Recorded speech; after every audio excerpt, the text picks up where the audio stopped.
Hello everyone, welcome to commerce net achievers. My name is Talveer Singh और स्वागत है सभी का आज के सेशन में। आज के सेशन में मैं आप लोगों के एक बहुत ही इंपॉर्टेंट क्वेश्चन जो हर रोज पता नहीं कितने ही बच्चों के द्वारा मुझसे पूछा जा रहा है उसके बारे में बात करूंगा।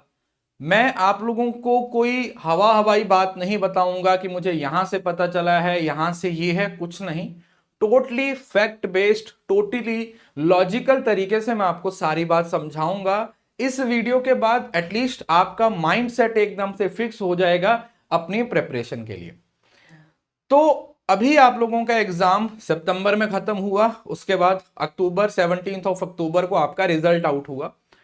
17 अक्टूबर के बाद अब बच्चे बोल रहे हैं कि क्या सर 17 अक्टूबर के बाद दिसंबर वाला एग्जाम पॉसिबल है? क्या हमें दिसंबर वाले एग्जाम के लिए पढ़ाई करनी चाहिए या हमें वेट करना चाहिए, या एग्जाम दिसंबर की जगह जनवरी में होगा, या एग्जाम दिसंबर की जगह फरवरी पे होगा?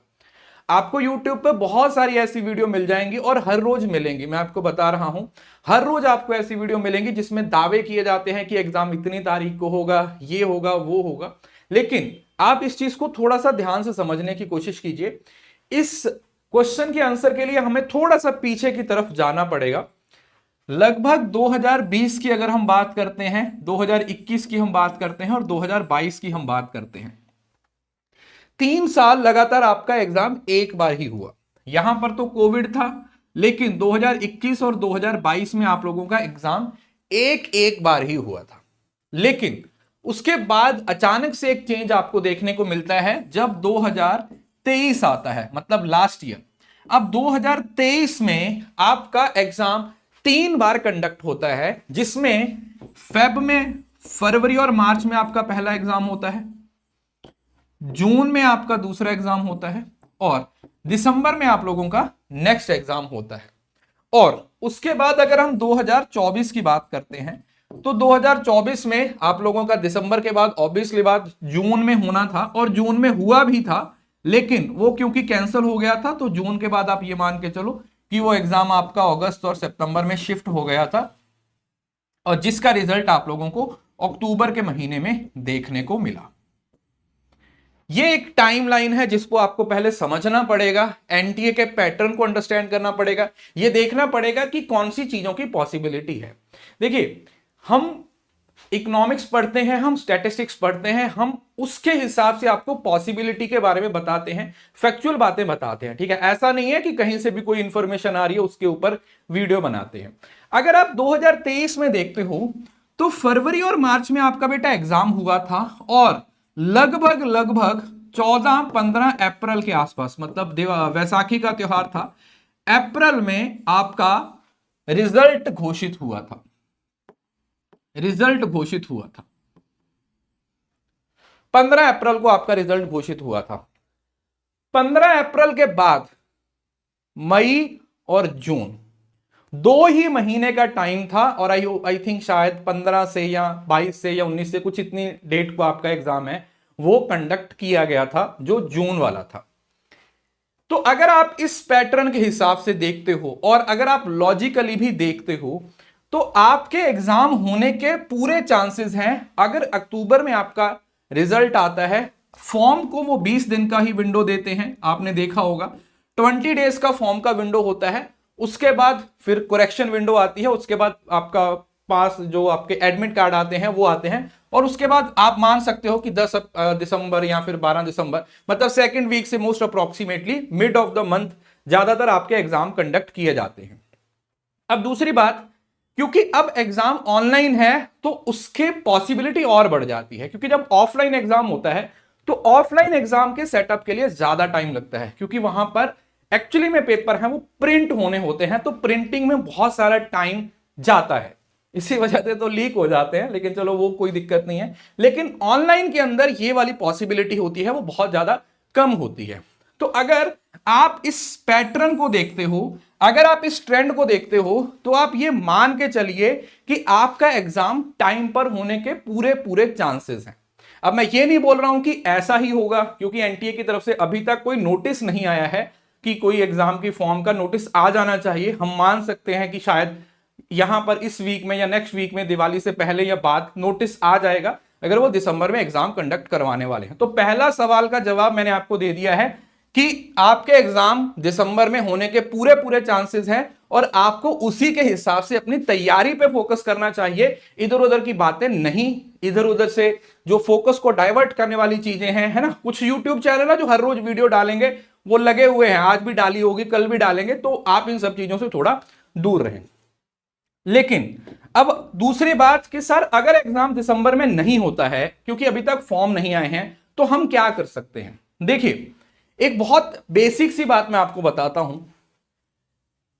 अगर तुम्हें लगता है कि तुम कोई काम 7 दिन में कर सकते हो, तो उसे पूरा करने में 7 दिन का समय लगेगा। अगर तुम्हें लगता है कि इस काम को 14 दिन लगेंगे, तो उसी काम को 14 दिन का टाइम लगेगा। और अगर तुम्हें लगता है कि यह काम 3 दिन में खत्म हो सकता है, तो वही काम 3 दिन में होगा। मतलब आपकी कैपेसिटी, आपका काम करने का तरीका, आपकी फिजिकल एबिलिटी से ज्यादा आपकी मेंटल एबिलिटी पे फोकस करता है। अब मान लो कि सर एग्जाम की कोई नोटिस नहीं आया है, तो हम फोकस नहीं कर पा रहे हैं, तो यहां पर आपकी क्या सुजेशन होगी। तो अगर मैं एज अ टीचर आपको गाइड करूं, मैं आपको एक सुजेशन दूं, तो मैं एक बहुत सिंपल सी सुजेशन दूंगा कि अगर एग्जाम का नोटिस नहीं आता है, एग्जाम आपको लगता है कि 1 महीने आगे चला जाएगा, जैसे एक बार पहले हुआ था 2000 आई थिंक शायद 18-19 में ऐसा हुआ था, और शायद 17 या 18 में, कि एग्जाम 1 महीना आगे चला गया था। लेकिन इस बार तो कोई ऐसा चांस होना नहीं चाहिए। फिर भी अब उस केस में क्या कर सकते हो, जब अनसर्टेनिटी होती है, तो हमेशा अनसर्टेनिटी में आपकी अपनी बनाई हुई अजम्पशन आपको बहुत हेल्प करती है। कहने का क्या मतलब है, अभी कोई फॉर्म नहीं आ रहा, आज आई थिंक 24 अक्टूबर हो चुका है। अब बोलो सर फॉर्म नहीं आ रहा, अक्टूबर के बाद बीच में नवंबर का महीना है और उसके बाद सर दिसंबर का महीना है, तो हम क्या करें। तो मैं आपको एक सिंपल सुजेशन दूंगा, आप अपनी तरफ से ये अज्यूम कर लीजिए कि आपका एग्जाम फॉर एग्जाम्पल 10 दिसंबर से शुरू होगा। अब बोलो सर 10 दिसंबर को क्या गारंटी है, वही तो बात बता रहा हूं ना, गारंटी की बात नहीं है, बात है अजम्पशन की। अब आप बोलोगे सर इस अजम्पशन से क्या फायदा होगा। इस अजम्पशन से आपको यह फायदा होगा, 10 दिसंबर आपने अपने दिमाग में सेट कर लिया, तो उसके हिसाब से 24 अक्टूबर से लेके 10 दिसंबर तक आपके पास जितना टाइम है, आप उस टाइम को डिवाइड करें, उस टाइम के अकॉर्डिंग अपना शेड्यूल बनाएं, उस टाइम के अकॉर्डिंग अपनी स्टडी करें। क्यों, क्योंकि यही टाइम 24 अक्टूबर से 10 दिसंबर तक आप मान रहे हो, अगर 10 दिसंबर तक माना तो 10 दिसंबर तक इतनी चीजें कवर होंगी। अगर इसी को 20 दिसंबर मान लिया, तो वो अगले 10 दिन भी इसी में एडजस्ट हो जाएंगे, इस रूल के हिसाब से। अब इससे होगा क्या, इससे सबसे पहले तो आपके दिमाग में से जो वो अनसर्टेनिटी है वो खत्म हो जाएगी। आपको एनटीए से मतलब नहीं रह जाएगा, आपको फोकस रह जाएगा अपनी पढ़ाई से। क्योंकि अल्टीमेटली देखो, मैंने हमेशा ये बात बोली और हमेशा बोलता रहूंगा, मैं यूट्यूब पे आके कभी आलतू फालतू वीडियो नहीं बनाता हूं, आपको मालूम है। जहां पर जरूरत होती है वहां पर वीडियो बनाता हूं।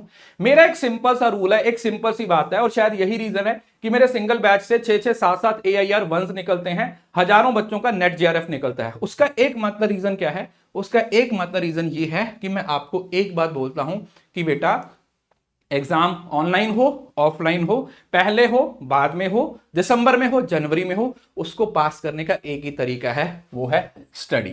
जो बच्चा स्टडी करेगा, जो बच्चा पढ़ेगा, उसको कोई फर्क नहीं पड़ता कि एग्जाम दिसंबर में हो जाए या फिर जनवरी में। क्यों, क्योंकि अब यहां पर आपने अजम्पशन बना ली अप्रोक्सीमेटली, क्योंकि इसी हिसाब से चलना था। तो जो बच्चे ऐसे पढ़ाई करेंगे उनका सिलेबस भी कवर होगा, उनकी रिवीजन भी होगी, उनके PYQ भी होंगे। लेकिन वो वाले बच्चे जो अभी वेट कर रहे हैं, आज का दिन गया कल भी चला जाएगा, सर कब पढ़ेंगे, देखा जाएगा, जब फॉर्म आएंगे तब पढ़ेंगे, जब फॉर्म आएंगे तब पढ़ेंगे, वो अपना टाइम वेस्ट कर लेंगे। तो जब हमारे पास अनसर्टेनिटी होती है, जब हमारे पास किसी सवाल का जवाब नहीं होता है, तो हम अज्यूम कर लेते हैं। इस अजम्पशन को बेस बना के आपकी कंसिस्टेंसी कभी खराब नहीं होगी, आपकी जो एक परसिस्टेंस तरीके से आप पढ़ाई करते रहोगे। आपने खुद ही एक टारगेट बना लिया। मुझे एक बात बताओ, अगर कल को फॉर्म आ गए तो एकदम से जो बच्चे लगातार पढ़ रहे हैं उनको तो कोई दिक्कत नहीं होगी, लेकिन जो वेट कर रहे थे एकदम से हौच पौच हो जाएगा, क्लासेस में भीड़ बढ़ जाती है। नॉर्मली ऐसा होता है, अभी क्लासेस में भीड़ नहीं है। क्यों, क्योंकि बहुत सारे बच्चे जिन्होंने फेल होना है, जिनका एग्जाम क्लियर नहीं होना, वो अभी पढ़ाई नहीं कर रहे। इस टाइम पे पढ़ाई कौन कर रहा है, इस टाइम पे पढ़ाई वही कर रहे हैं जिन्होंने दिसंबर का एग्जाम क्रैक करना है। बाकी बच्चे तो वही यूट्यूब पे देख रहे हैं, कभी किसी वीडियो को, कभी किसी को, कि कहीं से कोई सू मिल जाए, कहीं से कुछ पता चल जाए कि एग्जाम कब होगा, कैसे होगा। लेकिन जिन्होंने क्लियर करना है उनको किससे, उनको सिर्फ इस बात से मतलब है कि सर आपने बोला था पढ़ाई करनी है, फिर क्या फर्क पड़ता है एग्जाम कब होगा। अब इस पूरी डिस्कशन का मेरा मकसद सिर्फ आप लोगों का माइंड सेट करना है कि अगर हमें कुछ कंफर्मेशन नहीं मिलती है, एनटीए की तरफ से कोई नोटिस नहीं आता है, तो हम क्या कर सकते हैं।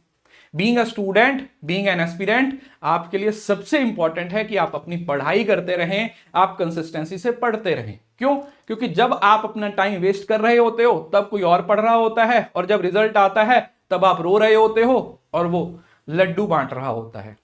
याद रखिए इस बात को। इस पूरी डिस्कशन को ध्यान में रखते हुए अब YouTube पे बहुत वीडियो आएंगी, जब ऑफिशियल नोटिस आएगा मैं बता दूंगा। आपको कोई वीडियो देखने की जरूरत नहीं है जो आपको बोले कि दिसंबर में नहीं होगा, जनवरी में होगा, जनवरी में नहीं होगा, फरवरी में होगा। ऐसा कुछ नहीं है। अपने हिसाब से जब तक नोटिस नहीं आता है तब तक दिसंबर को, क्योंकि दिसंबर में ही होना था ना जून के बाद, तो अपना 1 दिसंबर की डेट को फाइनल करो और उसके हिसाब से तैयारी करो। मैं अपने बैच में उसी तरीके से चला जा रहा हूं। मेरा 1 नवंबर को रिवीजन कोर्स शुरू हो जाएगा, जिसमें मैं पूरा पेपर 1 रिवाइज करवा दूंगा, पूरा पेपर 2, क्योंकि मुझे पता है नवंबर में तो नहीं होने वाला, तो मेरे पास इतना टाइम है कि मैं अपना पूरा सिलेबस खत्म भी करवा दूंगा, अपने बच्चों को सारी रिवीजन भी करवा दूंगा, सारे पीवाईक्यूज भी हो जाएंगे और जेआरएफ भी हो जाएगा। ये एक पूरी डिस्कशन है जिसको आपने ध्यान में रखना है। आई होप कि अब आपको समझ में आ गया होगा, अब आप लोगों को यह मालूम पड़ चुका होगा कि हाँ, हमें फोकस सिर्फ और सिर्फ पढ़ाई पे करना है, ना कि इधर उधर की बातों पे। बाकी और कोई भी आपका डाउट होता है तो कमेंट सेक्शन में जरूर कीजिए। चैनल पे पहली बार आए हो तो सब्सक्राइब जरूर कर लीजिएगा। क्यों? क्योंकि जल्दी ही, जस्ट 3 से 4 दिन के अंदर, दिवाली से पहले, हम अपनी मैराथन क्लासेस को दोबारा से स्टार्ट करने वाले हैं और बहुत बढ़िया तरीके से अपनी प्रिपरेशन करेंगे। वीडियो को देखने के लिए शुक्रिया। Thank you so much. See you soon in the next video. तब तक के लिए खुश रहें, हंसते मुस्कुराते रहें, और हाँ, इस वीडियो को शेयर करना ना भूलें, बिकॉज शेयरिंग इज केयरिंग।